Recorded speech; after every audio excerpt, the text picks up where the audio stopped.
meu Senhor amado. É com muita alegria que nós entramos na Tua presença agora. E pedimos perdão das nossas falhas.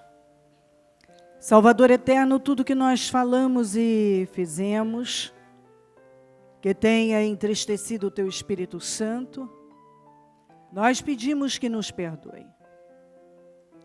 Nós somos falhos e sabemos que dependemos do Senhor para viver.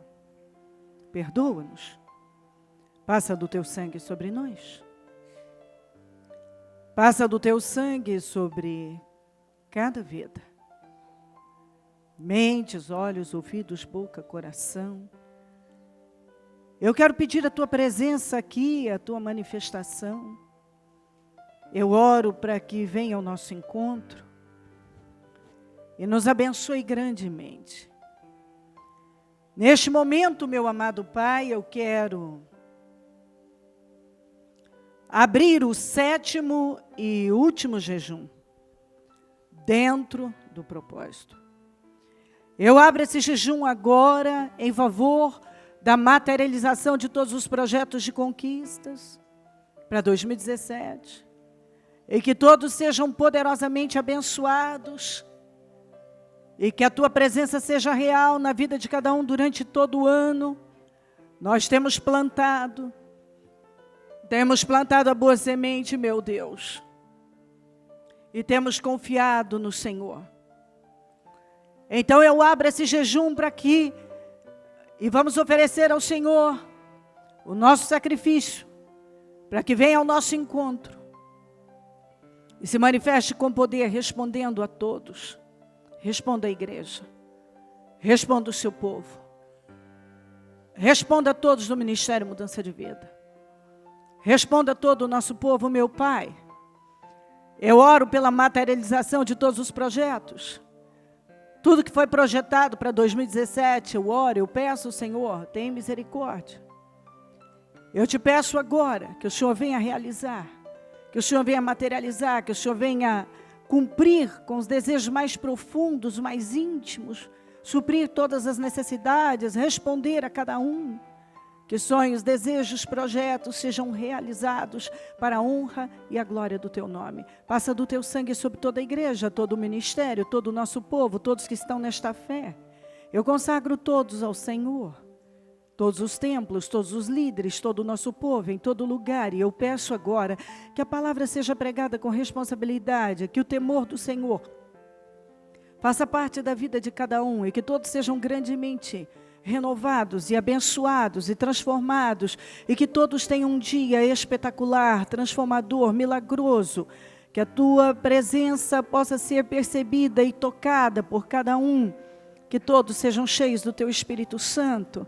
Transformados, que mentes sejam transformadas, que a palavra entre nesse dia, que corações sejam trocados, ó Deus, mentes renovadas. Eu oro por uma mudança radical, que não haja nenhum agravo nos ouvidos, ou cegueira espiritual, mas que as escamas caiam, ó meu Deus, que todos adquiram visão, e que o temor do Senhor repouse sobre cada um, e que nenhum consiga viver da mesma maneira, mas que seja cada pessoa afetada pela Sua palavra, completamente transformada, porque Sua palavra pode nos transformar. Se a Sua palavra não afetar uma pessoa, não há esperança para ela. Somente a Sua palavra tem o poder de mudar radicalmente situações. Pai, perdoa as nossas falhas, perdoa os nossos erros, perdoa as nossas fraquezas, perdoa, meu Deus, perdoa, passa do Teu sangue sobre nós, passa do Teu sangue sobre cada um, transforma radicalmente. Eu oro por unção, por poder, por transformação, eu oro por um grande dia, que todos possam experimentar a Sua glória, não apenas hoje, mas até que o Senhor venha, que a comunhão seja profunda, intensa, ó meu Deus, que nenhum permaneça no raso, mas que todos se aprofundem ainda mais no Senhor, que possam, meu Deus, caminhar em temor e em comunhão, e que a palavra entre de forma revelada, e que o entendimento seja profundo, e que não seja ignorado. Eu repreendo todas as obras do mal, todas as obras do mal, atuações demoníacas, todas as atuações malignas que queiram impedir o trabalho de fluir. Eu repreendo a inveja, o olho gordo, a maldade, as pragas, os rituais malignos, as setas demoníacas. Eu repreendo agora em nome de Jesus, em nome de Jesus. Eu repreendo agora mentes dispersas, corações endurecidos, corações fechados. Eu repreendo em nome de Jesus, eu repreendo todas as setas do mal. Toda mente maliciosa, perturbada, desequilibrada, eu repreendo todo o peso demoníaco, eu repreendo toda a força maligna agora. Em nome do Senhor Jesus, tudo que queira roubar esse trabalho, eu repreendo em nome de Jesus setas e armadilhas e ciladas, eu repreendo em nome de Jesus. O teu sangue tem poder sobre nós, o teu sangue tem poder sobre a igreja, o teu sangue tem poder sobre o ministério, o teu sangue tem poder sobre o nosso trabalho. Eu repreendo todas as obras demoníacas em nome de Jesus, tudo que foi armado no mundo espiritual para atrapalhar, impedir e trabalhar contra, para que o trabalho não flua, eu repreendo em nome de Jesus. O teu sangue tem poder sobre nós. Eu repreendo as obras do mal e amarro e lanço no abismo em nome de Jesus e derroto agora toda seta, toda atuação demoníaca. O teu sangue tem poder sobre nós, sobre este trabalho, sobre o nosso dia, e eu tomo posse de um grande dia para todos nós. Obrigada por essa oportunidade, obrigada por esta vitória, obrigada por este jejum, obrigada pelo propósito, obrigada por este domingo, obrigada pela vida, não queremos desperdiçar a nossa vida, obrigada por tudo que o Senhor tem feito por nós, obrigada por tudo. Nós chamamos demais e dependemos do Senhor mais que tudo na vida. Muito obrigada, meu Pai, seja conosco e assuma o controle do trabalho. Amém, amém e amém. Graças a Deus, amém. Sentem-se, por favor.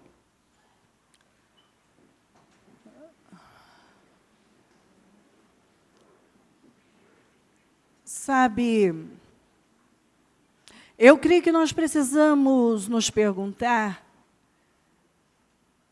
e irmos fundo nisso. Nós temos vivido pela razão ou pela autoridade de Deus? O que tem nos movido? Argumentos e raciocínios e pensamentos? Ou a autoridade de Deus?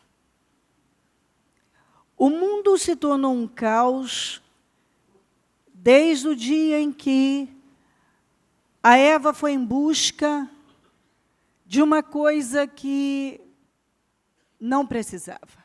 Quando nós vemos a árvore do bem e do mal, ela foi em busca de algo que ela não tinha falta nenhuma. Então, ali nós vemos que o certo e errado, o que era bom ou mal, eles encontravam totalmente em Deus, estando na presença de Deus, o Senhor os dirigia.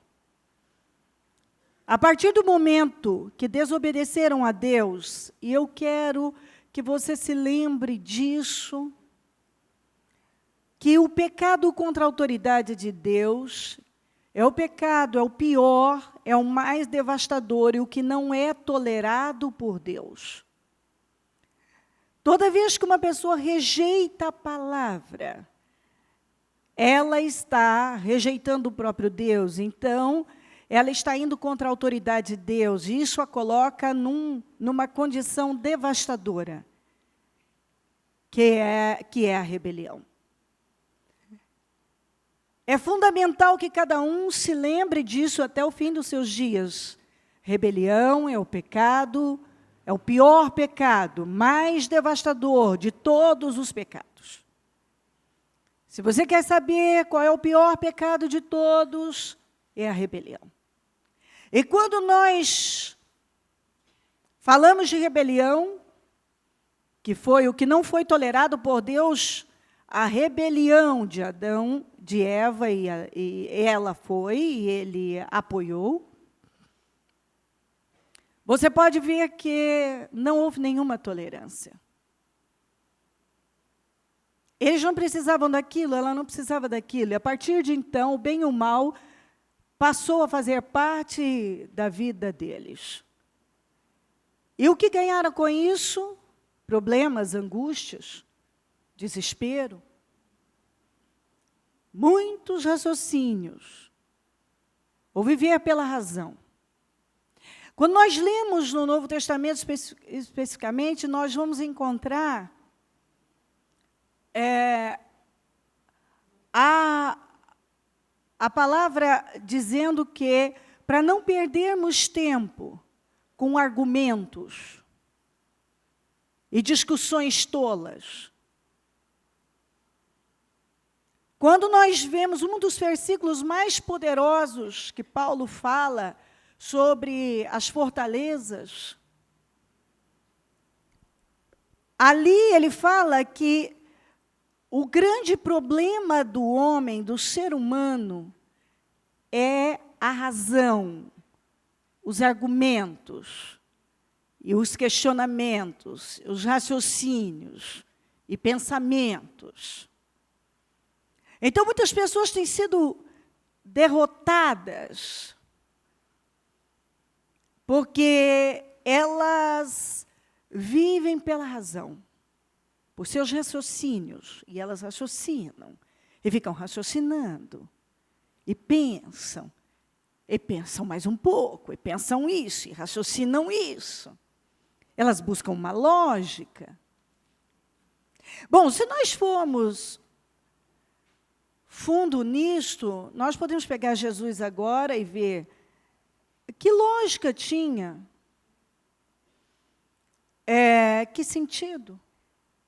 Ele ir à cruz, passar por tudo aquilo, açoites, ataques. Aquilo não tinha sentido, e você não vê nenhuma argumentação. Você vê ele simplesmente, seja feita a sua vontade. Então, nós fomos criados para isso. Uma coisa não faz sentido algum, mas seja feita a sua vontade. Nós vemos, na estrada de Damasco, Paulo, quando a luz veio até ele, e ele era um homem altamente religioso e zeloso pela religião. E ele não conhecia Deus. Ele achava que tudo que ele fazia era perfeito.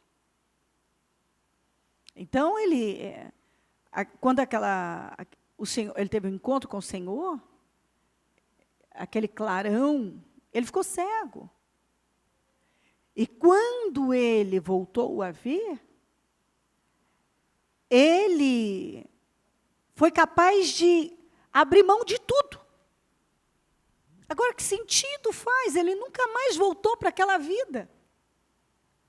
Ele era um homem importante, ele trabalhava e tinha um cargo importante, ele tinha uma posição importante, ele tinha um currículo invejável. E ele simplesmente não voltou para lá. Quantos agiriam assim? Bom, se ele começasse a raciocinar, ele teria tantos argumentos para não tomar aquela decisão. Nós vemos Moisés vivendo totalmente cego para tudo o que estava acontecendo. Ele ouviu a Deus e seguiu o caminho. Tantas coisas nós observamos que, se você for raciocinar, é loucura. E é por isso que eu acredito que o Espírito Santo quer que você pense a respeito. Você vive pela razão, pelos seus raciocínios, ou está debaixo da autoridade de Deus? Você tem um senso de obediência. Você obedece e pronto. Ou você está em busca de comer do fruto do bem e do mal, porque você precisa raciocinar sobre o que é bem, sobre o que é bom, sobre o que é ruim, e conjecturar, e raciocinar e argumentar.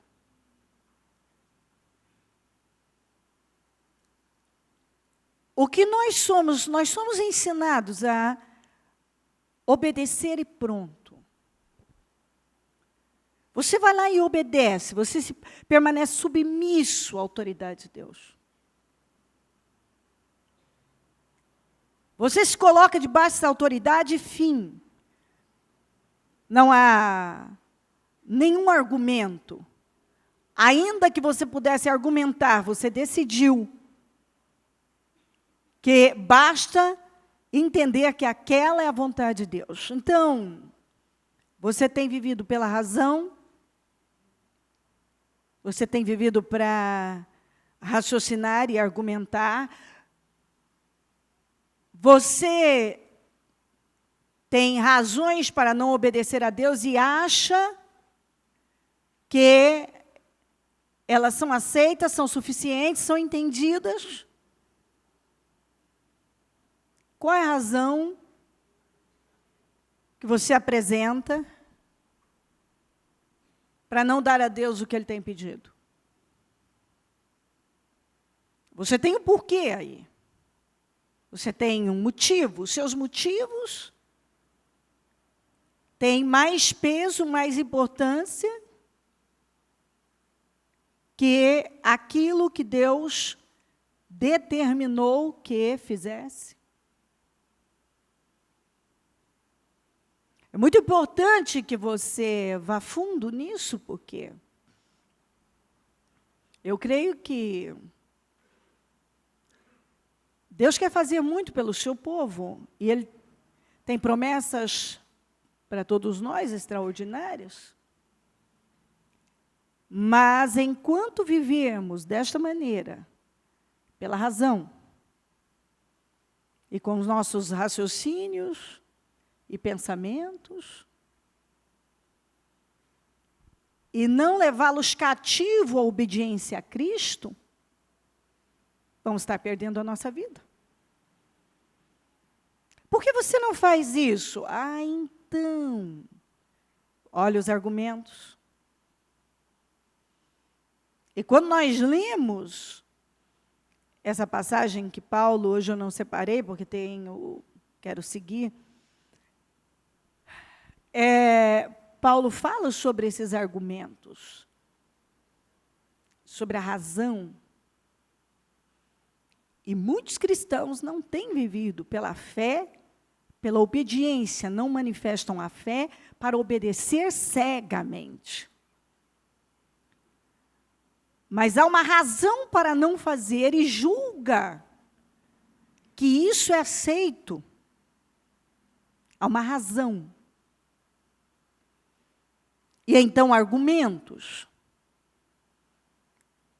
E essa forma de viver à base de raciocínios e pensamentos tem impedido muitos de construírem uma vida sólida em Deus e andar em vitória. Você não vai andar em vitória mantendo os seus raciocínios.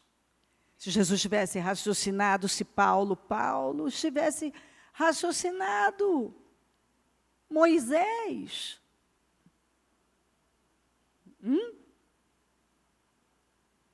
eles não teriam cumprido com o destino deles. Muitas pessoas não têm cumprido com o destino exatamente por causa disso. Vivem pela razão. Têm argumentos. E vivem lá com seus raciocínios e pensamentos que são contrários ao que Deus mandou fazer. Deus mandou você fazer algo. E isso deve importar. Muitas vezes o que Deus nos manda fazer é loucura.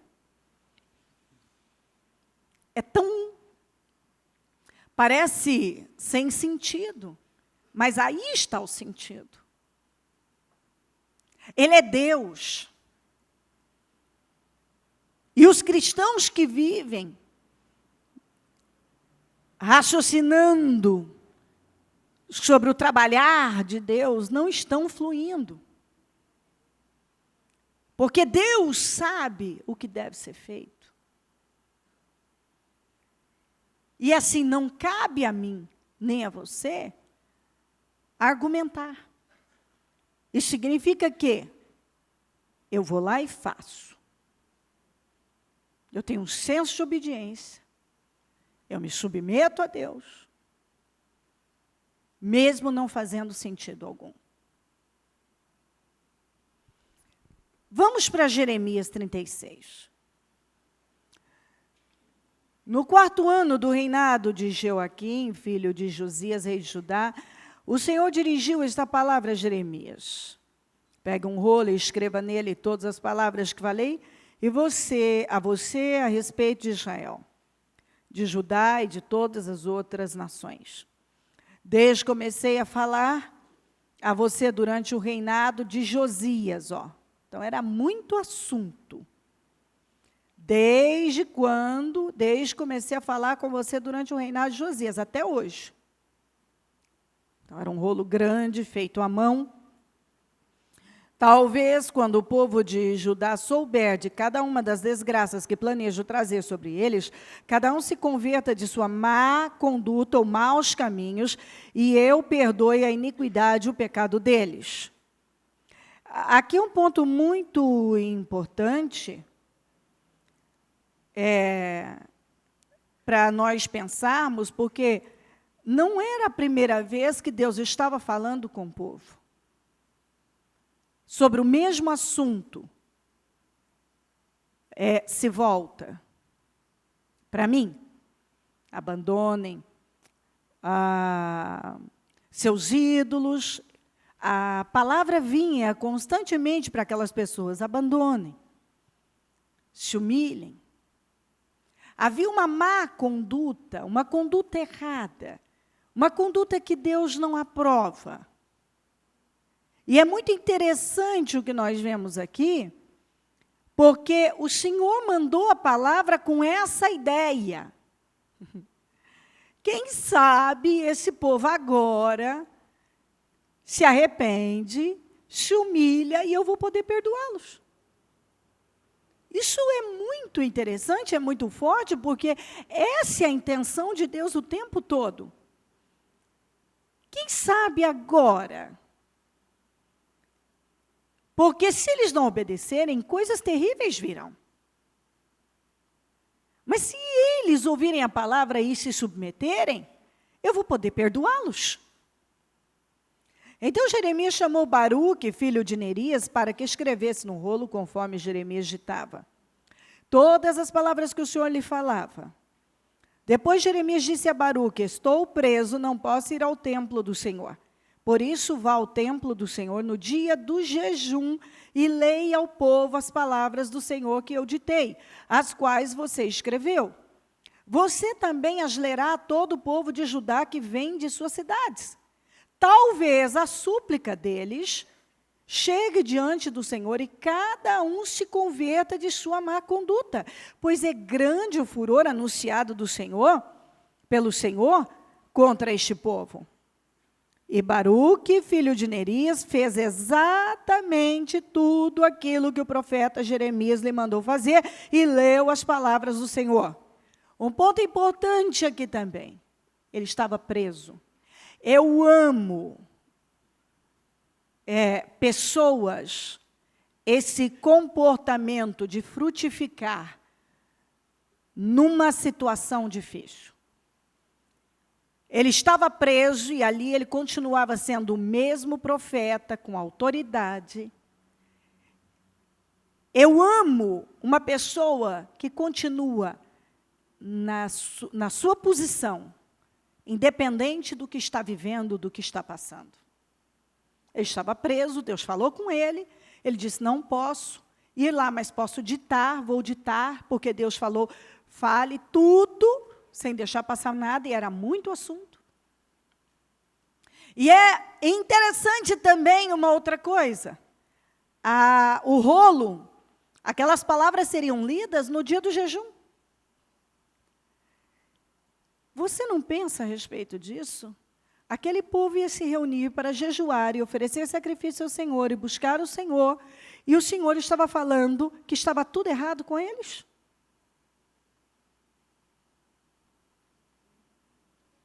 Quer dizer, o que vocês estão fazendo não tem funcionado, porque há uma má conduta. Vocês vêm aqui e jejuam e oferecem sacrifícios, mas quando vocês vão, o comportamento de vocês é totalmente reprovável. Eu não tenho me agradado. Então, você vê que, às vezes, as pessoas se convencem de que aquilo que elas estão fazendo está tudo certo, porque eu fui até o templo do Senhor e eu ofereci o meu sacrifício e eu jejuei ao Senhor. Só que fora, a conduta era péssima. A conduta, a maneira de conduzir a vida, o comportamento, os hábitos mantidos, o estilo de vida daquele povo era um estilo de vida pecaminoso. Mas eles iam para o templo jejuar. Quer dizer, é só isso. E quando eu saio, posso viver a minha vida totalmente independente. Não, você não pode. A sua razão diz que pode, mas não pode. Seus argumentos e motivos dizem que sim, mas a Bíblia diz que não. Não pode. Bom, ele foi lá e fez. No 9º mês do 5º ano do reinado de Joaquim, filho de Josias, rei de Judá, foi proclamado um jejum perante o Senhor para todo o povo de Jerusalém, para todo o povo que vinha da cidade de Judá para Jerusalém. Baruque leu a todo o povo as palavras de Jeremias escritas no livro, no rolo. Ele as leu no templo do Senhor, da sala de Gemarias, filho do secretário Safã. A sala ficava no pátio superior, na porta nova do templo. Quando Micaías, filho de Gemarias, filho de Safã, ouviu todas as palavras do Senhor, desceu à sala do secretário no palácio real, onde todos os líderes estavam sentados. O secretário Elisama, Delaias, filho de Semaias, e Eunatã, filho de Acbó, Gemarias, filho de Safã, Zedequias, filho de Hananias, e todos os outros líderes, Micaías, relatou-lhes tudo o que tinha ouvido quando Baruque leu ao povo o que estava escrito. Então, os líderes mandaram, por intermédio de Jeude, filho de Netanias, neto de Selemias, bisneto de Cuxi, a seguinte mensagem a Baruque: pegue o rolo que você leu. Você vê, as pessoas que lideravam ficaram preocupadas. Bom, ele leu algo para o povo, nós precisamos fazer algo a respeito. Traga o rolo. Pega o rolo que você leu ao povo e vem aqui. Baruque, filho de Nerias, pegou o rolo e foi até eles. Disseram-lhe: sente-se e leia para nós. Então, Baruque leu para eles, para as autoridades. Quando ouviram todas aquelas palavras, entreolharam-se com medo e disseram a Baruque: é absolutamente necessário que relatemos ao rei todas essas palavras. Perguntaram a Baruque: diga-nos, como você escreveu tudo isso? Foi Jeremias quem ditou a você? Sim, Baruque respondeu. Ele ditou todas essas palavras e eu as escrevi com tinta no rolo. Os líderes disseram a Baruque: vai esconder-se com Jeremias e que ninguém saiba onde vocês estão. Então deixaram o rolo na sala de Elisama, o secretário, foram ao pátio do palácio real e relataram tudo ao rei. O rei mandou Jeude pegar o rolo, e Jeude o trouxe na sala de Elisama, o secretário, e o leu ao rei e todos os líderes que estavam a seu serviço. Isso aconteceu no 9º mês. O rei estava sentado em seus aposentos no inverno, perto de um braseiro aceso. Assim que Jeude terminava de ler 3 ou 4 colunas ao rei, o rei as cortava com uma faca de escrivão e as atirava no braseiro, até que o rolo inteiro foi queimado no braseiro. O rei e todos os seus conselheiros, que ouviram todas aquelas palavras, não ficaram alarmados, nem rasgaram suas roupas, lamentando-se. Embora Eunatã, Delaias e Gemarias tivessem insistido com o rei. Eles insistiram. Com o rei que não queimasse o rolo, ele não quis ouvi-los. É interessante aqui, na mensagem, no 24, 25, diz, nem o rei, nem nenhum dos seus oficiais mostraram 1 grama de peso na consciência ao ouvir a leitura das mensagens. Eunatã, Delaias e Gemarias tentaram convencer o rei a não queimar o rolo, mas ele deu de ombros e simplesmente continuou a queimá-lo. No 27, 28, depois que o rei terminou de queimar o rolo, em que Baruque escrevera as palavras de Jeremias, o profeta recebeu esta mensagem do Eterno. Pegue outro rolo e comece tudo de novo, escreva tudo que estava naquele primeiro rolo que Jeoaquim, rei de Judá, queimou. Aqui na Bíblia Viva diz, ninguém ficou com medo, ninguém mostrou tristeza ou arrependimento, diga arrependimento. Isso. Ninguém se importou a ouvir aquelas palavras. Apenas Eunatã, Delaias e Gemarias insistiram com o rei para não destruir o rolo. Mas Joaquim nem quis saber a opinião dos seus oficiais. Não deu importância alguma. Você sabia que quando nós lemos isso aqui e pensamos, como pode alguém ouvir algo que veio de Deus, e não se incomodar, e simplesmente queimar aquilo, cortava, queimava, quer dizer, entra por um ouvido e sai pelo outro. Todo dia isso acontece. A palavra vem e diz, se você não mudar, não só não vou poder te abençoar, como a sua má conduta vai trazer problemas para você. Você vai se envolver em problemas, você terá muitos problemas. Mas o que acontece com a pessoa? O que aconteceu com ele? Ele estava ouvindo que se ele não se submetesse com todo o povo, eles teriam problemas sérios. Foi como nada. Entrou por um ouvido, saiu pelo outro, ele queimou e botou fogo. Só isso.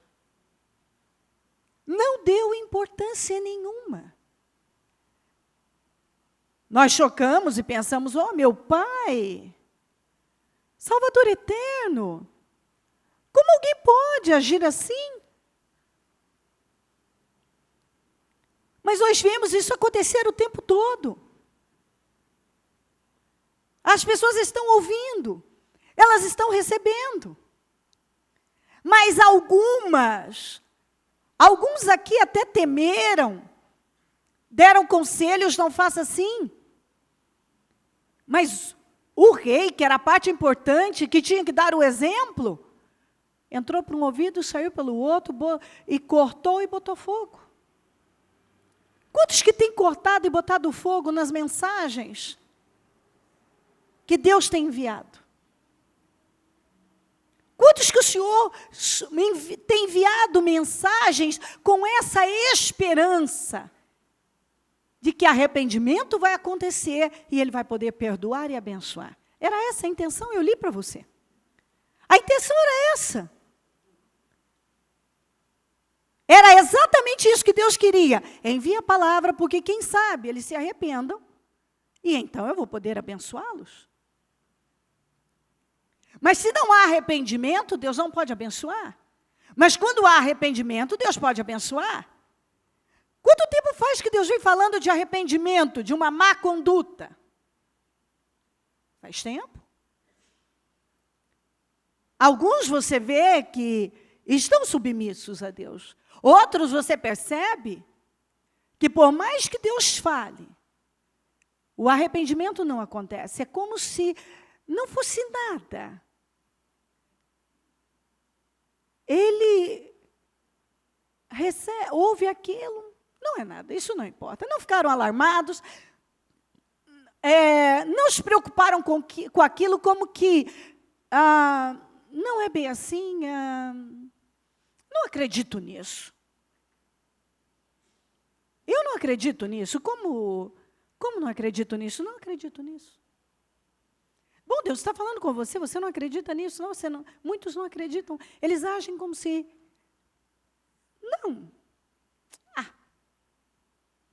Não tem importância. Bom, mas aí está a resposta. Por que muitas pessoas, às vezes, se encontram numa situação até irreversível? Como foi o caso desse rei.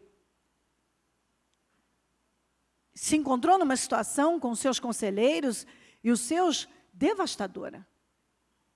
Uma situação devastadora. Por quê? Porque quando teve a oportunidade de dar atenção ao que estava ouvindo, não foi dado. Agora, essa passagem, você sabe que eu gosto muito dela, porque o conselho do Senhor, aqui, para o profeta que estava preso, é algo que é uma lição de vida. Então, vamos lá. Em vez disso, o rei ordenou a Jeramiel, filho do rei Serais, filho de Azirel, e Selemias, filho de Abdiel, que prendessem o escriba Baruque e o profeta Jeremias, mas o Senhor os tinha escondido.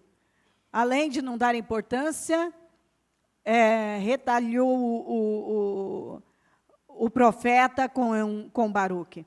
Depois que o rei queimou o rolo que tinha as palavras ditadas por Jeremias e redigidas por Baruque, o Senhor dirigiu esta palavra a Jeremias: pegue outro rolo e escreva nele todas as palavras que estavam no primeiro que Jeoaquim, rei de Judá, queimou. Também diga a Jeoaquim, rei de Judá, assim diz o Senhor, você queimou aquele rolo e perguntou por que você escreveu nele que o rei da Babilônia virá e destruirá esta terra e dela eliminará tanto homens como animais. Pois assim diz o Senhor acerca de Jeoaquim, rei de Judá. Ele não terá nenhum descendente para sentar-se no trono de Davi. Quer dizer, ficou pior agora. Seu corpo será lançado fora e exposto ao calor de dia, geada de noite. Acabou para você. Você não deu a importância, você deixou passar aquela oportunidade que eu te dei. Agora acabou, não tem mais para você oportunidade. Acabou, vai se cumprir. Eu castigarei a ele e aos seus filhos e aos seus conselheiros por causa dos seus pecados. Trarei sobre eles, sobre os habitantes de Jerusalém, sobre os homens de Judá, toda a desgraça que pronunciei contra eles, porquanto, diga comigo, não me deram atenção. É isso. Lembra quando nós começamos a ler? Estava lá, quem sabe eles se arrependam e eu vou poder perdoá-los. Mas o que aconteceu? Uns ficaram com medo, o rei nem deu importância, o Senhor disse, bom, agora vai se cumprir. Vocês não deram atenção, eu tento salvar vocês, eu envio a palavra, mas vocês não dão atenção. É impressionante como isso acontece com muitas pessoas, elas estão recebendo a palavra e elas não estão dando atenção, elas estão recebendo a palavra e elas não estão dando atenção. Aí chega um momento em que as coisas começam a acontecer, porque Deus deu a elas várias oportunidades para que elas se arrependessem. E quando nós falamos de arrependimento, nós estamos falando de uma mudança de estilo de vida. Esse arrependimento significa uma mudança de conduta, de estilo de vida. É exatamente isso que Deus espera de cada um de nós. Uma mudança no nosso estilo de vida. Então, Jeremias pegou outro rolo e o deu ao escriba Baruque, filho de Nerias, para que escrevesse nele, conforme Jeremias ditava, todas as palavras do livro de Jeoaquim, rei de Judá, tinha queimado, além de muitas outras palavras semelhantes às que foram acrescentadas. Bom, você sabe por que eu gosto, que eu já preguei muito sobre essa palavra, porque depois que foi rejeitado, você imagina naquele tempo,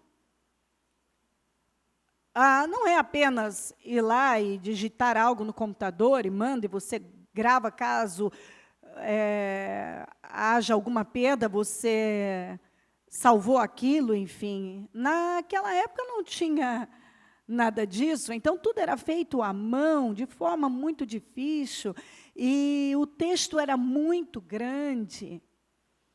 E quando o rei queimou, a palavra do Senhor para Jeremias faça outro rolo. Então eu gosto disso, porque Deus está sempre nos mandando continuar. Continue. Bom, ele jogou fora, vá lá e faça outro. O homem está preso, extremamente trabalhoso fazer aquilo, e aqui tem uma lição muito importante para nós. Quantas vezes nós lutamos e lutamos numa determinada situação e parece que aquilo não fluiu como nós, ou não obtemos nem um resultado daquilo, e Deus vem e diz, insista um pouco mais, faça novamente, continue plantando, pega outro rolo, vá lá, pegue outro rolo, e faça um novo rolo.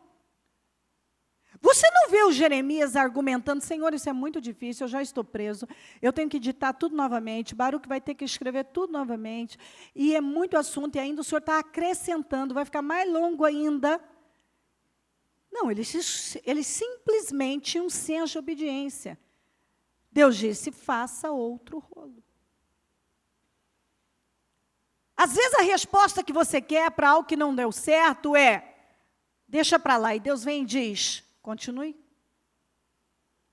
Insista nisso, faça novamente. Às vezes você estava lutando para algo funcionar e aquilo não funcionou naquele momento e Deus diz, vai lá e faça novamente. Às vezes, talvez na última a reunião em que o Senhor mandou nós tirarmos a contenda do nosso meio. Você foi lá e acertou tudo, e depois disso, uma outra situação aconteceu, como a Terceira Guerra Mundial, e agora Deus vem e diz, vá lá e tire a contenda novamente. Vá lá e acerte essa situação. Vá lá e quebre essa barreira. Mas eu já quebrei, Senhor, quebre de novo. Eu já pedi perdão, então peça de novo. Vá lá e faça novamente. Você vê que o Senhor não disse para ele, bom, tudo bem, já foi feito e tal. Ele diz, pega outro rolo e faça novamente. Então, na vida daquele que está sob a submissão e debaixo da autoridade de Deus, e não vive pela razão, não há argumentos. Senhor, não tem sentido eu fazer outro rolo? Bom, Deus está mandando fazer outro rolo. Senhor, não tem sentido, eu já fiz isso aqui. Bom, o Senhor vem para você e diz, vai e faça de novo. Aí está o segredo dos vitoriosos. Enquanto o rei e todos os conselheiros simplesmente passaram por cima, lá estava um homem numa condição muito difícil.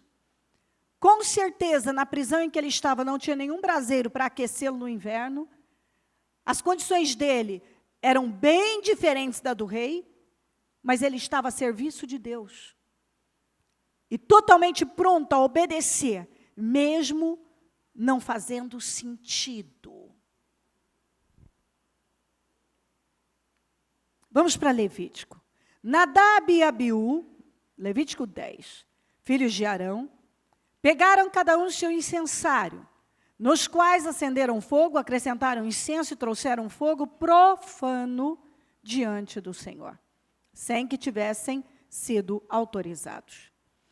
Então, saiu fogo da presença do Senhor e os consumiu, morreram perante o Senhor. Moisés então disse a Arão, foi isto que o Senhor disse? Vamos juntos aos que de mim se aproximam. Santo me mostrarei. À vista de todo o povo, glorificado serei. Quer dizer, se uma pessoa se aproxima de Deus, todo mundo vai ver se Deus está com ela ou não. Pelo resultado da vida dela, é possível dizer se Deus está com aquela pessoa ou não está com aquela pessoa. Então Moisés chamou Misael e Eusafã, filhos de Uziel, tio de Arã, e lhes disse: venham cá, tirem os seus primos da frente do santuário e levem-nos para fora do acampamento. Eles foram e os puxaram pelas túnicas para fora do acampamento, conforme Moisés tinha ordenado. Aqui tem duas situações. Esses, Nadab e Abiú, eram filhos de Arão. Quando Arão foi consagrado a sacerdote, eles também foram. Só que quando eles foram à presença do Senhor, como você vê aqui, pegaram e levaram o fogo, era um fogo profano. Por quê? Porque a conduta deles estava errada. Primeiro, pelo que Deus fala aqui na frente, é provável que estavam embriagados. E segundo, que eles fizeram aquilo sem autorização do pai. Que, na verdade, era a autoridade sobre eles como sacerdote. Quando eles foram contra a autoridade do pai, eles estavam indo contra a autoridade de Deus. Então, eu estou mostrando a você que não basta você ir lá oferecer algo no santuário do Senhor. Como está seu coração, as suas intenções, as suas motivações? O que acontece no seu coração, a atitude do seu coração é que vai determinar. Quem estava olhando do lado de fora, Nadab e Abiú estavam fazendo uma coisa boa para Deus. Mas Deus chamou o fogo deles de fogo estranho, de um fogo profano. Quer dizer, o que foi me oferecido é algo em função da conduta que eu não posso aceitar. E não só não aceitou, eles foram fulminados. Ali começa um processo muito interessante. O Moisés mandou que uns parentes tirassem os corpos, e olha o que ele disse. Então Moisés disse a Arão e aos seus filhos Eleazar e Itamar, os outros 2 filhos: não andem descabelados, nem rasguem as roupas em sinal de luto, senão vocês morrerão e a ira do Senhor cairá sobre toda a comunidade. Mas os seus parentes e toda a nação de Israel poderão chorar por aqueles que o Senhor destruiu pelo fogo. Não saiam da entrada da tenda do encontro, senão vocês morrerão. Portanto, o óleo da unção do Senhor está sobre vocês. E eles fizeram conforme tinha ordenado. Todo o povo pode chorar os seus mortos, vocês não podem. Agora ele estava falando isso para o pai e para os irmãos. Vocês não podem ter o mesmo comportamento que os outros podem, porque tem uma unção, tem uma marca em vocês.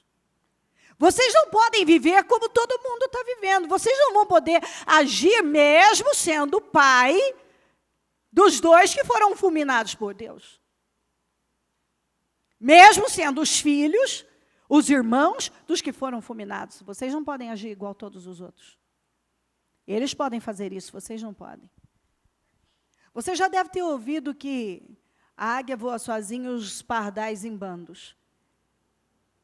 Às vezes você quer participar de tudo, estar no meio de todos, fazer o que todo mundo está fazendo, mas você quer voar alto. Se você decidir na sua vida que você quer voar alto, você vai ter que fazer algumas escolhas, porque você não vai encontrar um pardal voando na mesma altura em que uma águia voa. Se a águia quiser voar com os pardais, ela vai ter que voar baixo. Se você quiser fazer o que todo mundo faz, você vai ter que passar a sua vida voando baixo. Se você quiser fazer parte do grupo, e do que todo mundo pensa, e fazer o que todo mundo está fazendo, você vai ter que continuar voando baixo. Mas se você quiser voar alto, você vai ter que fazer algumas escolhas na sua vida. Dentre elas, a solidão faz parte dela. Nós não vamos poder estar no meio de todo mundo e fazer o que todo mundo faz. Todo mundo está fazendo uma coisa, mas espera aí, eu tenho óleo na minha cabeça, eu tenho uma marca, eu tenho uma unção, eu tenho um chamado, eu sou um representante de Deus. foi dito. Você não pode ter a mesma atitude que o povo vai ter. E aí ele continua. Depois, no 8, e eles fizeram conforme Moisés tinha ordenado. Depois o Senhor disse a Arão: você e seus filhos não devem beber vinho, nem outra bebida fermentada antes de entrar na tenda do encontro, senão vocês morrerão.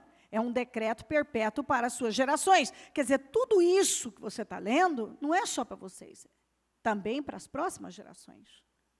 Viver de forma diferente, de forma separada. Vocês têm que fazer separação. Vamos juntos, vocês têm que fazer separação entre o santo e o profano, entre o puro e o impuro, e ensinar, de novo, e ensinar aos israelitas todos os decretos que o Senhor lhes deu por meio de Moisés.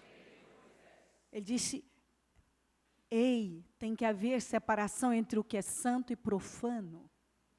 Quando o profano entrou no santuário do Senhor, foi fulminado, mas ninguém podia saber que eles eram profanos, estavam profanando, mas o Senhor sabia.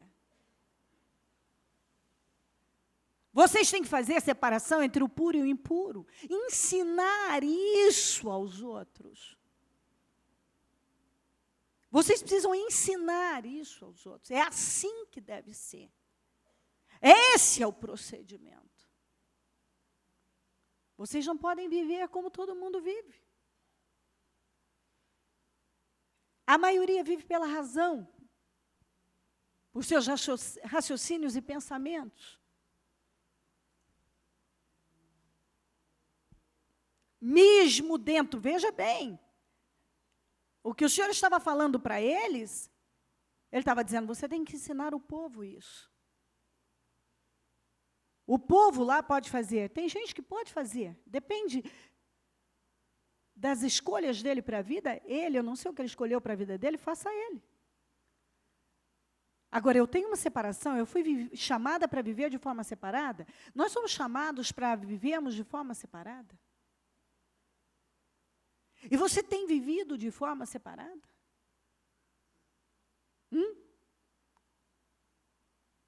Às vezes, mesmo dentro do cristianismo, os meus amigos cristãos, se você viver na casa do seu vizinho, como dizem Provérbios, tira o pé da casa do seu vizinho, porque você vai enfadá-lo, isso nunca funciona.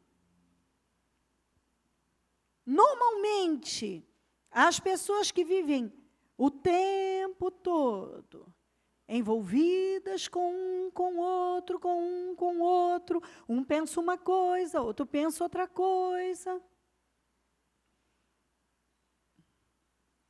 Mas ele quer voar alto, mas ele decidiu voar com os pardais, pardal voa abaixo. Nem todo mundo está disposto a pagar o preço da águia. E um deles é de viver mais solitária. Aliás, ela vive solitária. Mas ela voa alto. Você tem que saber que preço você quer pagar. Você quer estar no meio de todo mundo? Não, mas eles são cristãos. Mas desde quando? Que porque uma pessoa diz que é cristã, ela é um bom exemplo. Será que você sabe distinguir bem o que Deus tem com você e o que está te acrescentando daquilo que não está?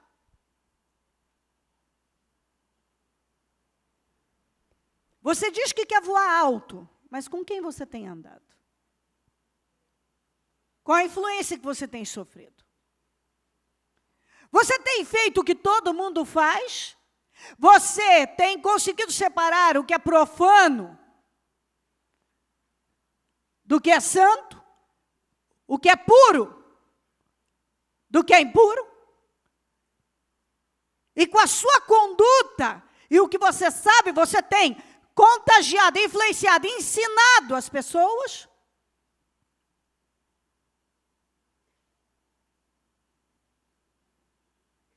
Tem um óleo, tem uma unção, tem uma separação, tem uma marca, o selo do Espírito Santo na sua vida. Você já buscou saber o que Deus tem com você e você está vivendo em conformidade com aquilo que Deus te chamou para viver? Ou você vive com seus raciocínios e pensamentos? Ah, mas eu acho, tem um argumento. Ah, mas eu não penso. Ah, que Deus quer isso, Deus quer aquilo. Bom, eu estou lendo muitas coisas para você. Você tem ouvido muitas coisas. Será que algumas pessoas vão viver igual o rei? A palavra do Senhor, ele corta e bota fogo, ele rasga e bota fogo, entra por um ouvido e sai pelo outro, não causa nada nele, nada. Nenhum temor.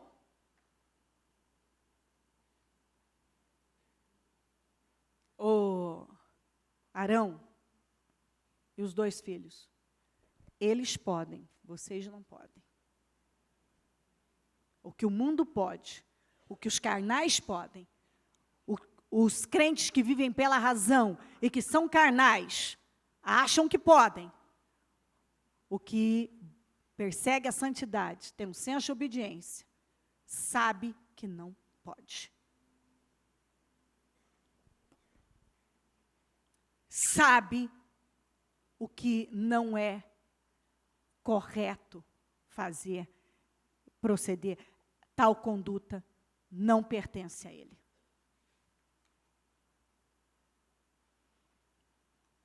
Vamos para Números.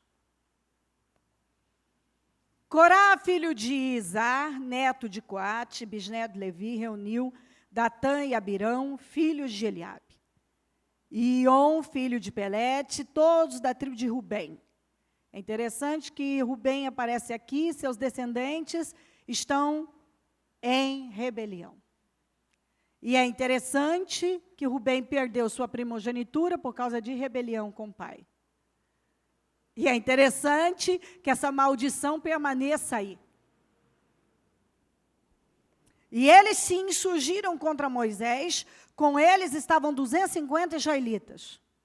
Líderes bem conhecidos da comunidade, eram líderes, gente de influência.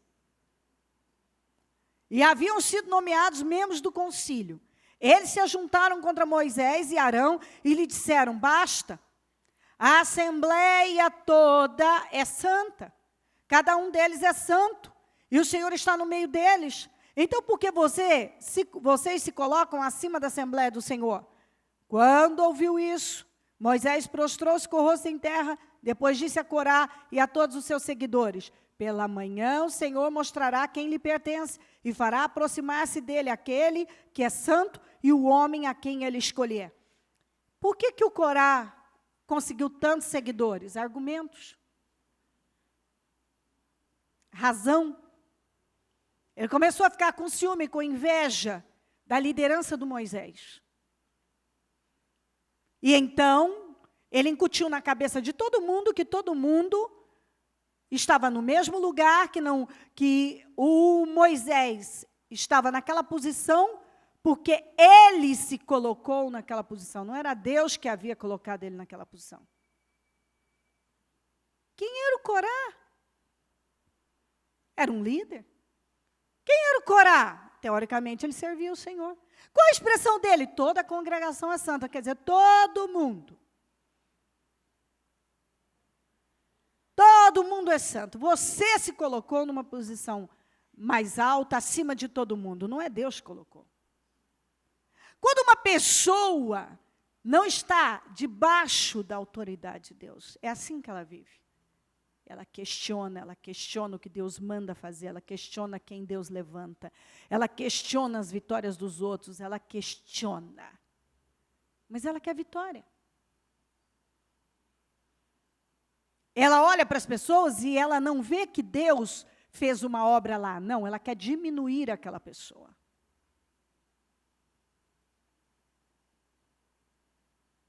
Por quê? Porque ela não está debaixo da autoridade de Deus. Ela está seguindo a base da razão. Ela começa a raciocinar e a pensar, e é isso e aquilo. Ah, não tem que ser assim. Todas as injúrias, desobediências e rebeliões surgiram dos raciocínios. Porque quando uma pessoa está debaixo da autoridade de Deus, ela se submete e ponto. Mas quando ela não está, ela vai ter sempre uma opinião própria, e ela vai dar a opinião dela, e o que eu acho, e é aí que ela começa os fracassos da vida. 11, é contra o Senhor que você e todos os seus seguidores ajuntaram. É Arão. Quem é Arão para que se queixem contra ele? Ele disse. O Moisés disse, é contra o Senhor que vocês e todos os seguidores se ajuntaram. Você está achando que você está se ajuntando contra mim ou contra Arão? Quem é Arão para que se queixem contra ele? Arão não é nada. Então Moisés mandou chamar Datã e Abirão, filhos de Eliabe, mas eles disseram, nós não iremos. Ao nível de rebelião. Não basta você nos ter tirado de uma terra onde há leite e mel, sabe, aqui ó, com fartura para matar-nos no deserto? Não dá para acreditar, mas esse sujeito disse isso. Você nos tirou da terra que mana leite e mel e nos colocou nesse deserto. A terra que mana leite e mel que ele estava falando era o Egito, onde eles clamaram por anos pedindo libertação. Eles eram escravos, não construíram nada para eles, seus filhos foram assassinados, não tinham poder sobre eles. Mas você vê que o diabo, ele inverte as coisas.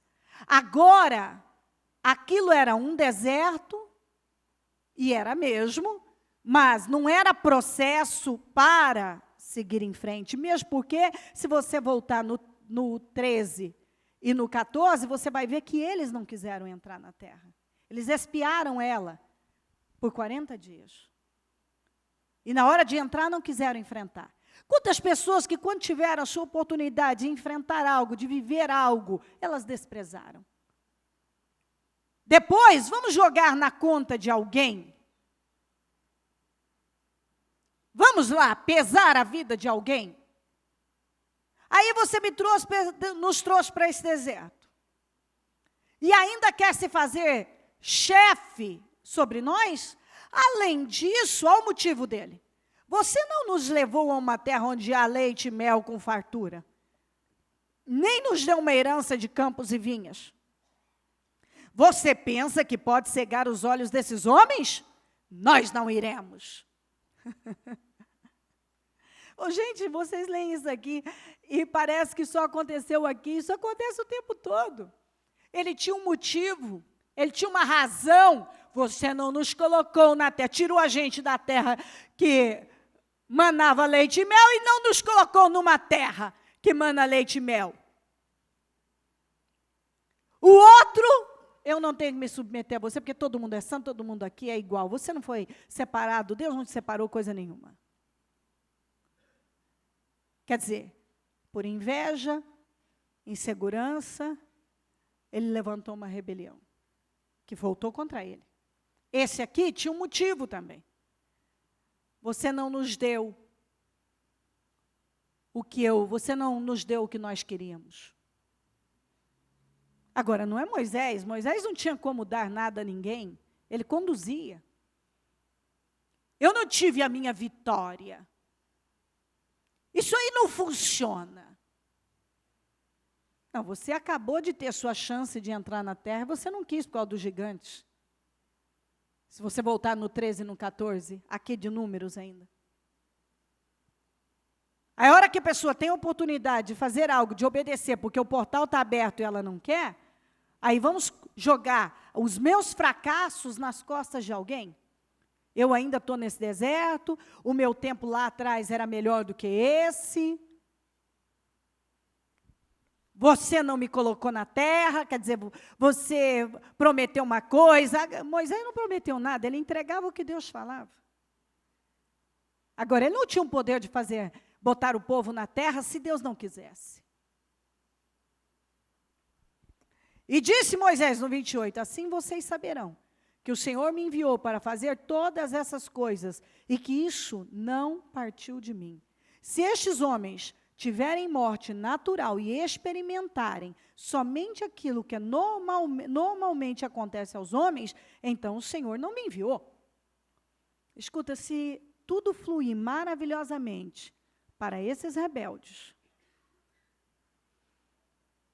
se nada de diferente acontecer com essas pessoas que estão em rebelião, então eu não sou de Deus mesmo. Não foi Ele que me enviou.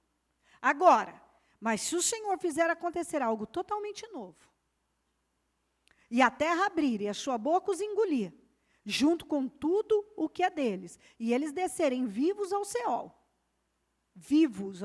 morada de mortos, inferno, então vocês saberão que estes homens desprezaram o Senhor. Assim que Moisés acabou de dizer tudo isso, o chão debaixo deles fendeu-se, e a terra abriu a sua boca e os engoliu, juntamente com suas famílias. Todos os seguidores de Corá e todos os seus bens desceram vivos à sepultura, com tudo que possuíam. A terra fechou-se sobre eles e pereceram, desaparecendo no meio da assembleia. Diante dos seus gritos, todos os israelitas ao redor fugiram, gritando: a terra vai nos engolir. Então veio fogo da parte do Senhor e consumiu os 250 homens que ofereciam incenso. Quer dizer, está falando de lideranças, de gente que tinha algum peso de liderança, atuava de alguma forma. Porque todos estavam em que condição? Em rebelião. Através dos seus raciocínios, das suas opiniões, dos seus achismos, eles acharam que eles estavam indo contra Moisés. Mas eles não estavam indo contra Moisés. Eles estavam indo contra o próprio Deus. Porque cada um tem que entender uma coisa. Quando você vai contra o Jeremias que Deus mandou falar, você não está indo contra o Jeremias, está indo contra Deus. Quando você vai contra o Moisés, você não está indo contra o Moisés, está indo contra Deus. Nós precisamos entender sobre a autoridade, nós já falamos muito sobre isso, porque muitos estão em rebelião. Inclusive, eu já ensinei aqui que quando você chega em qualquer lugar, seja o lugar que for, você precisa imediatamente saber quem é a autoridade máxima lá e se submeter a ela. Porque isso é bíblico. Não existe autoridade que não venha de Deus.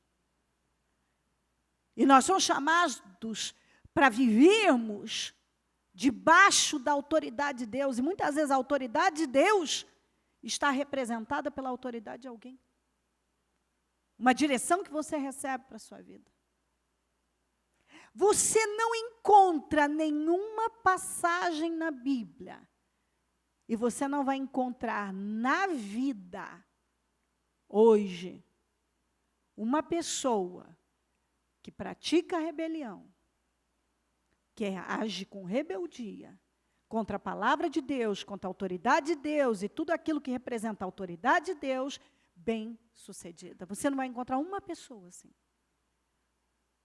Porque uma coisa é você pecar contra a santidade de Deus, outra coisa é você pecar contra a autoridade de Deus. A autoridade de Deus, em toda a Bíblia, você não encontra perdão para ela. Quando você vai contra a autoridade de Deus, você está indo contra a palavra de Deus. Contra uma ordem dada por Deus.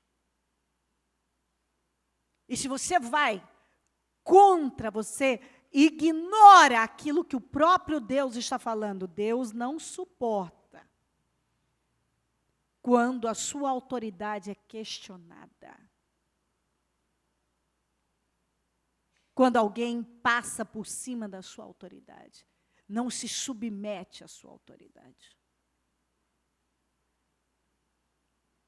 Por isso que todas as pessoas que agem com rebeldia, que entram em rebelião, têm a vida devastada, porque o pecado mais terrível de todos os pecados é o da rebelião.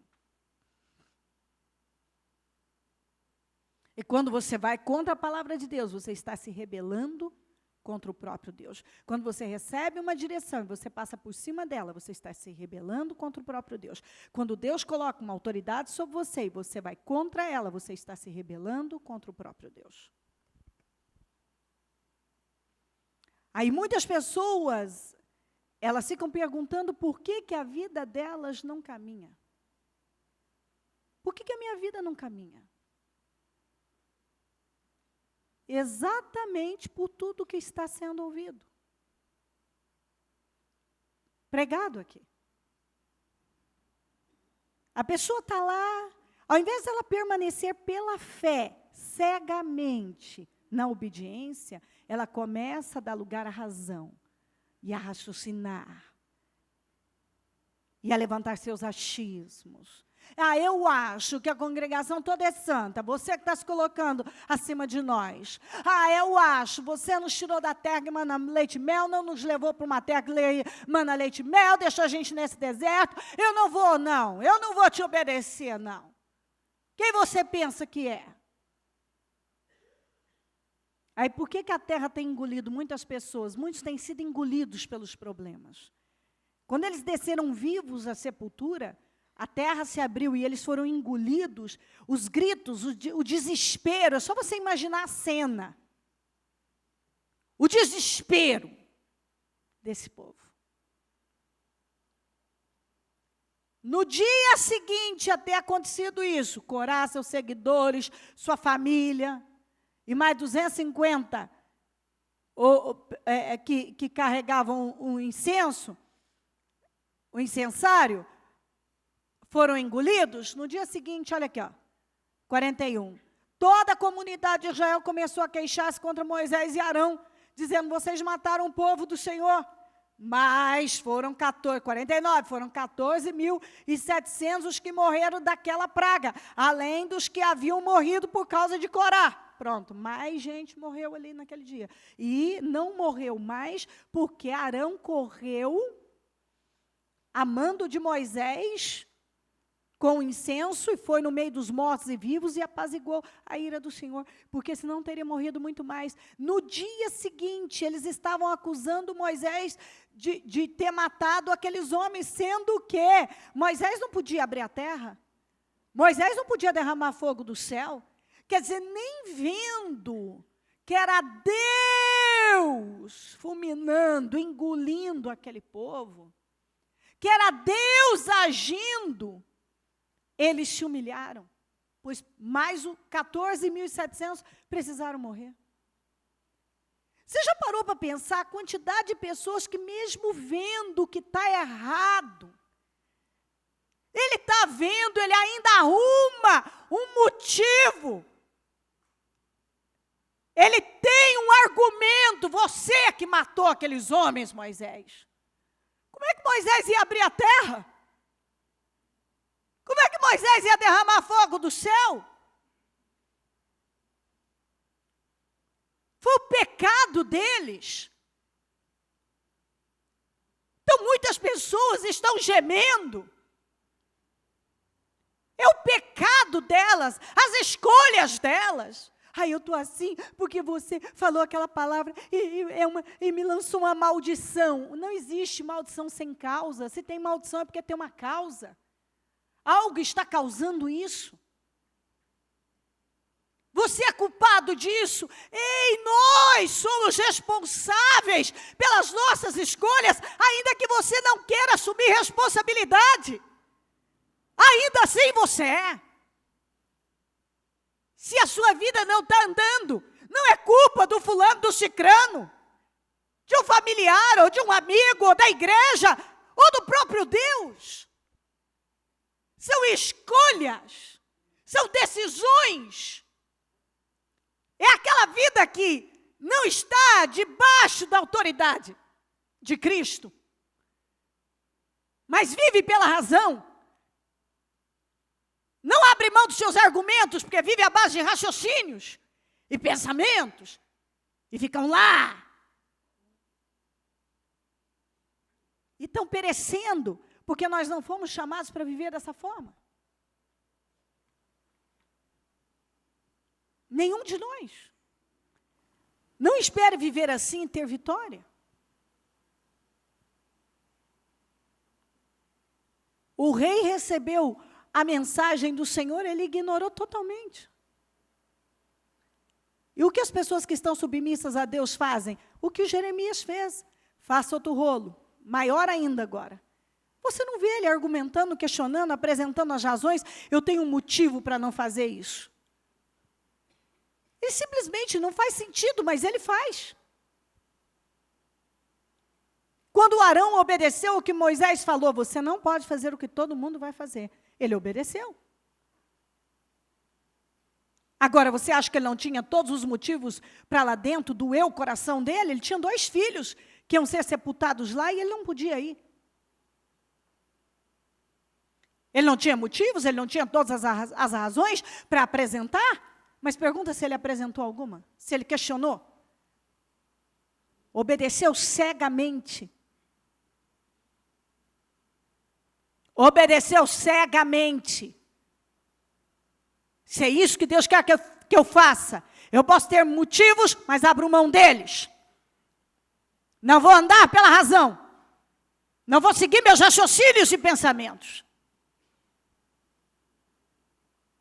Eu vou fazer o que Deus está mandando fazer. Parece não ter sentido isso, mas o sentido é obedecer. Esse é o problema de muita gente. Eu acho. Você está vivendo pela razão. Você fica aí raciocinando. E você tem argumentos, e você apresenta motivos vários. Então. E Deus está dizendo dessa forma, você não vai a lugar nenhum. Porque assim, Deus fala algo e você tem que ir lá e fazer. E ponto. Deus está dirigindo a algo, ponto. Você abre mão de qualquer coisa, porque você sabe que se vem de Deus, é o que vai funcionar para você. Você está entendendo isso? Vamos para Números 17. O Senhor disse a Moisés: peça aos israelitas que tragam 12 varas, uma de cada líder das tribos. Escreva o nome de cada líder em sua vara. A vara de Levi escreva o nome de Arão, pois é preciso que haja uma vara para cada chefe das tribos. Deposite-as na tenda do encontro em frente à arca das tábuas da aliança, onde eu me encontro com vocês. A vara daquele que eu escolher florescerá. Então vamos lá, a vara daquele que eu escolher florescerá. Isso. E eu me livrarei dessa constante queixa dos israelitas contra vocês. Assim Moisés falou aos israelitas, e seus líderes deram-lhe 12 varas, uma de cada líder das tribos, e a vara de Arão estava entre elas. Moisés depositou as varas perante o Senhor na tenda que guarda as tábuas da aliança. No dia seguinte, Moisés entrou na tenda e viu que a vara de Arão, que representava a tribo de Levi, tinha brotado, produzindo botões e flores, além de amêndoas maduras. Então Moisés retirou todas as varas da presença do Senhor e as levou a todos os israelitas. Eles viram as varas e cada líder pegou a sua. O Senhor disse a Moisés: ponha de volta a vara de Arão em frente à arca das tábuas da aliança, para ser guardada como uma advertência para os rebeldes. Para ser guardada como uma advertência para os rebeldes. Isso porá fim à queixa deles contra mim, para que não morram. Moisés fez conforme o Senhor lhe havia ordenado. Os israelitas disseram a Moisés: nós morreremos. Perderam a paz completamente. Estamos perdidos, estamos todos perdidos. Todo aquele que se aproximar do santuário do Senhor morrerá. Será que todos nós vamos morrer? Claro. Eu disse outro dia, quando a sua consciência está pesada, acabou sua ousadia. Acabou a paz. Não tem mais. Vamos lá, as varas eram iguais. Vara, você sabe o que é uma vara? Você pega um ramo, corta as duas pontas e limpa, tira todas as folhas, pronto, é uma vara. Não tem nenhum segredo nisso. Você já deve ter feito isso, uma vara. Vai lá, pega um galho, limpa ele, corta as duas pontas, pronto. Tem vida nisso? Não tem vida nisso. Não tem nenhuma vida nessas varas. Essas varas, elas representam as pessoas que sem Deus não há vida nenhuma. Tanto que nós vamos lá, que nós precisamos estar ligados na videira em João 15. Quando estamos ligados na videira, nós damos frutos, mas quando não estamos, não damos frutos. Então, todas as varas se tornaram o quê? Não estão ligadas a nada, não recebiam mais a seiva da árvore, não tinha mais nada. Então, coisa morta, as varas representam coisas mortas. Mas quando a presença de Deus se manifesta, então, aquilo que estava morto, aquilo que não estava recebendo nada de lugar nenhum, é como se ressuscitasse, começasse a florescer e a produzir frutos. Então, diante de todas as varas, apenas a de Arão floresceu. Mas não é por acaso. É o que Deus havia escolhido. Mas nós vemos lá atrás um homem que decidiu viver de forma separada. Porque ele podia ter se negado e enfrentado, como muitas vezes enfrentam. Mas ele teria morrido, bom, mas é um preço. Quantos fizeram? Quantos que desobedeceram? Aí foi entregue as varas para todo mundo e só a do Arão floresceu. Às vezes as pessoas elas ficam incomodadas e Deus fez aquilo exatamente para isso, para cessar as queixas, agora eles estão vendo. Não floresceu por acaso. A bênção de Deus estava ali. Então cada um tem que entender que a vida de uma pessoa não floresce, não produz frutos por acaso. É a bênção de Deus. E onde está a bênção de Deus? Quem é aquele que o Senhor investe, separa? É aquele que decidiu viver de forma separada. E a obediência é a marca do separado. Eu queria tanto que a minha vida florescesse. Todas as varas eram iguais.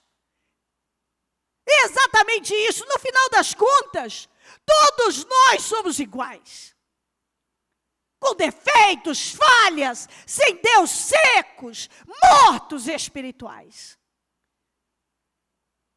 Mas, quando nós nos submetemos a Deus, nós somos ressuscitados, nós recebemos vida, e debaixo dessa obediência, somos abençoados e florescemos e frutificamos. Por que a vara do fulano, por que o fulano floresce? Por que a vida dele tem florescido, tem frutificado e a minha não? Talvez porque Deus não tem podido se manifestar na sua vida, como não podia na vida da maioria aqui. Ou o comportamento deles, nós vamos morrer, não podemos chegar diante do Senhor, porque eles sabiam do nível de desobediência que havia, de rebelião que havia.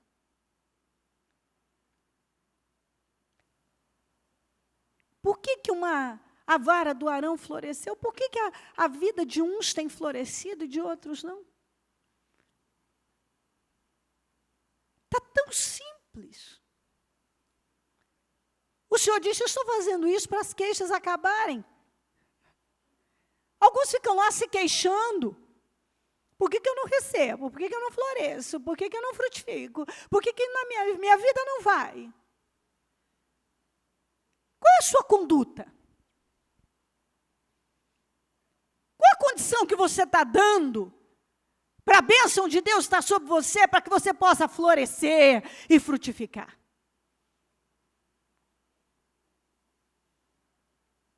É fácil ter inveja das outras varas. Mas o que você está fazendo? Talvez você é um simpatizante do Corá. Ou de tantos outros. Você está na roda daqueles que tem sempre um motivo, que vivem pela razão, que têm argumentos e adoram argumentar, e estão sendo guiados por seus raciocínios e pensamentos, não pela palavra de Deus. Aí, quando eu vejo a vida de alguém florescer, eu vou me incomodar. Eu não posso me incomodar se eu não estou dando condições a Deus para a minha vida florescer. E outro está dando condições para a vida dele florescer e frutificar. Deus vai investir naquele que tem dado condições a ele, na vida daquele que ele tem escolhido. E qual é a escolha de Deus? Por que Deus... Você acha que Deus faz acepção de pessoas? Ele não faz. Acontece que uns estão vivendo cegamente numa obediência debaixo da autoridade de Deus. E desistiram da razão, dos argumentos, dos seus motivos, dos seus raciocínios. Mesmo quando não faz sentido algum, ele está lá. Ele tem vivido de forma separada. Ele quer voar alto e está dando condições para Deus levá-lo às alturas. A palavra não é ignorada, não é queimada. Deus manda ele fazer novamente uma coisa que ele já fez, ele vai lá e faz. Ele não entra na presença de Deus e oferece algo profano. E quando a palavra vem, você não pode fazer o que todo mundo faz. Ele diz ok, ele obedece. Mesmo que aquilo doa, tem sentimento envolvido, mas você não pode fazer o que todo mundo faz. Você não pode agir como todo mundo age. O seu comportamento não pode, como pai, como marido, como esposa, como mãe, como funcionário, como patrão, como motorista. Seja a área que for, você não pode.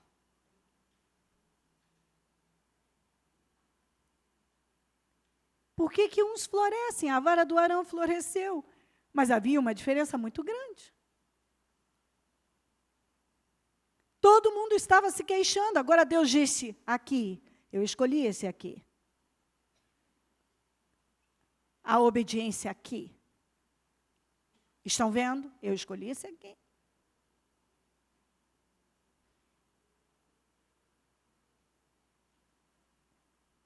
Todos podem florescer e frutificar.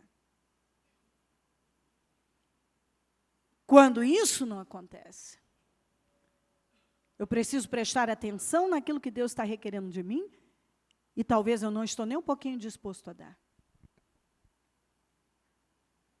Obediência. Senso de obediência. Obediência absoluta. Obediência sem questionar. Mesmo na prisão, em algum problema, eu continuo frutificando.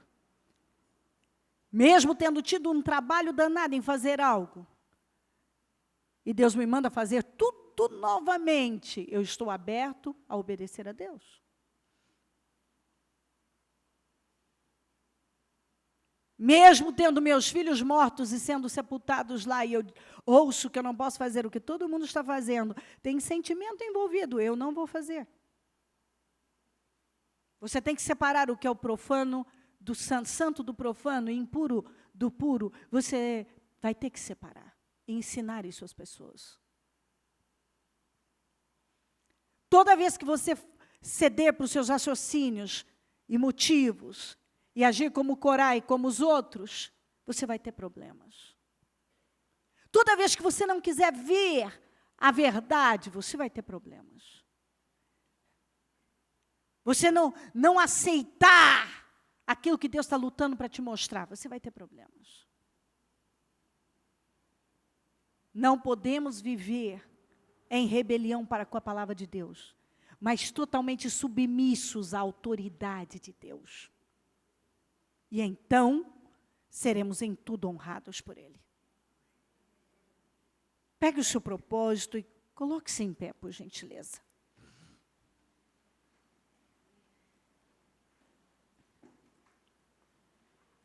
Vamos lá.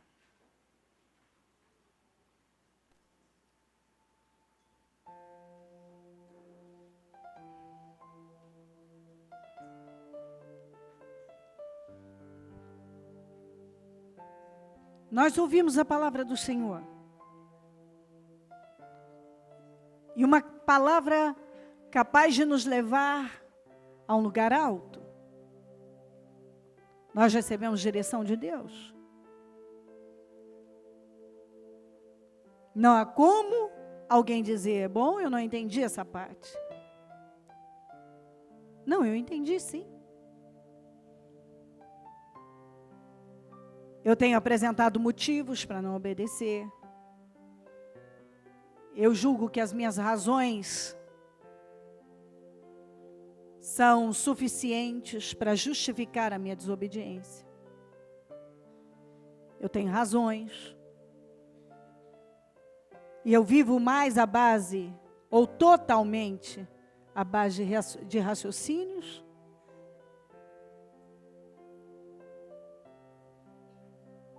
E pensamentos, e argumentos.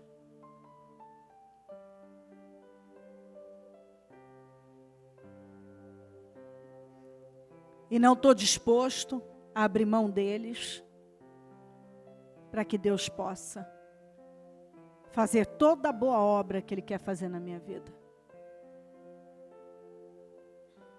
Talvez você fique lá muitas vezes pensando e pensando, pensando e pensando, quando você deveria simplesmente parar e dizer, o que é que a palavra manda eu fazer?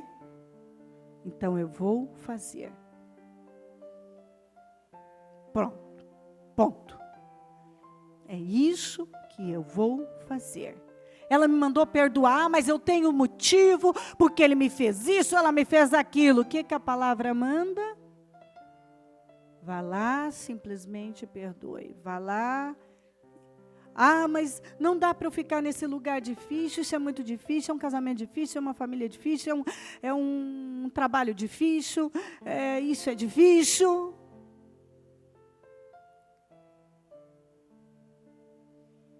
O que a palavra veio e falou? O que a palavra me orienta? Então, eu abro mão dos meus motivos, das minhas razões, dos meus argumentos,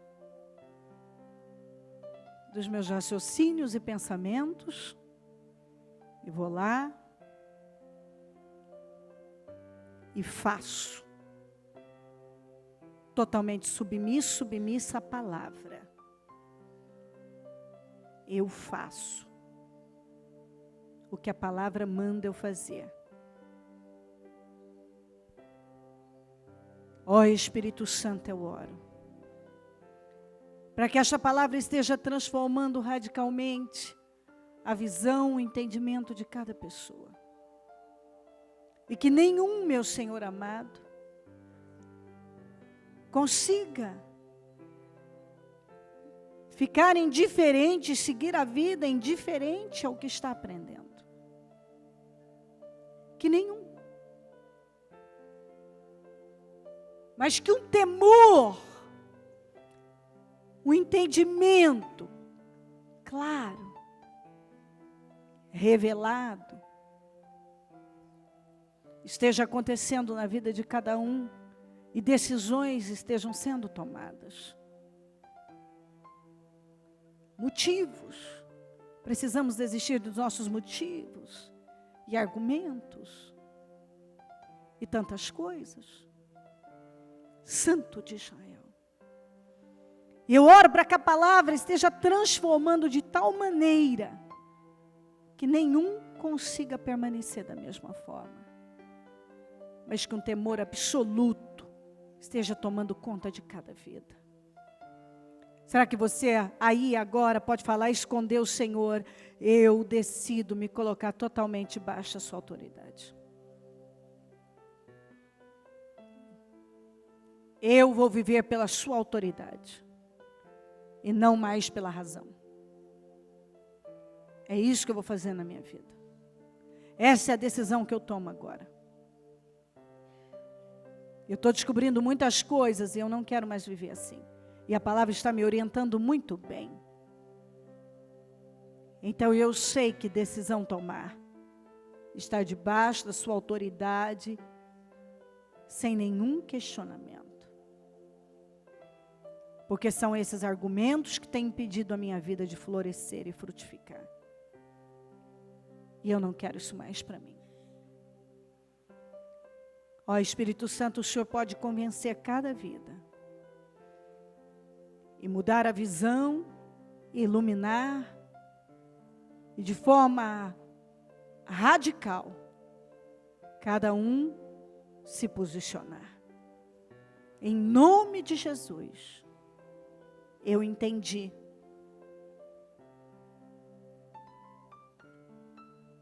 Eu vivo para raciocinar. Eu tenho vivido pela razão. Eu tenho sempre um argumento. Eu apresento motivos. Eu tenho muitos motivos. Eu não estou debaixo da sua autoridade. A sua autoridade não é ela que tem controlado e guiado a minha vida. E eu não quero isso mais. E hoje eu me posiciono, porque eu não quero jogar minha vida fora. Eu não quero ver pessoas florescendo e frutificando do meu lado e a minha vida nunca florescer, nunca frutificar. Senhor, eu apresento cada propósito agora. Todos esses projetos nesse momento. Tudo que foi colocado diante do Senhor. Nós estamos no 7º jejum, graças a Deus. Estamos tão felizes, tão gratos por essa oportunidade.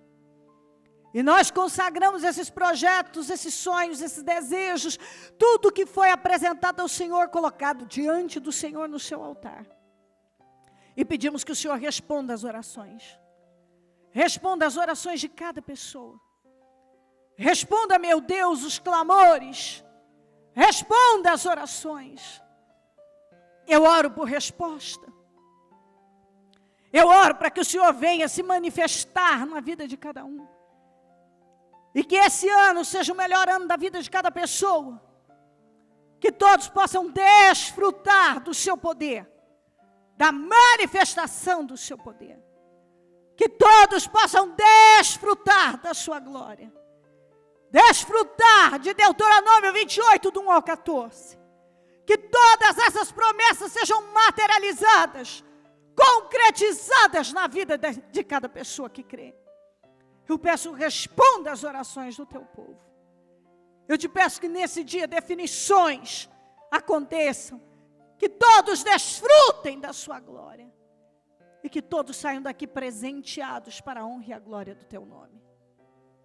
Estenda as mãos para a direção onde você precisa que Deus haja na sua vida. E mostra isso para Deus. Senhor, eu acredito no Senhor. Eu creio no Senhor. Eu te peço nesse momento, visita lá. Eu quero a definição da minha casa, da minha família. Eu preciso de situações definidas na minha vida. Ora ao Senhor de todo o seu coração. Você não pode ter preguiça. É hora de você dizer, Senhor, eu vim aqui, eu vou aproveitar cada minuto. Eu oro ao Senhor de todo o meu coração. Dá vitória à minha casa, à minha família.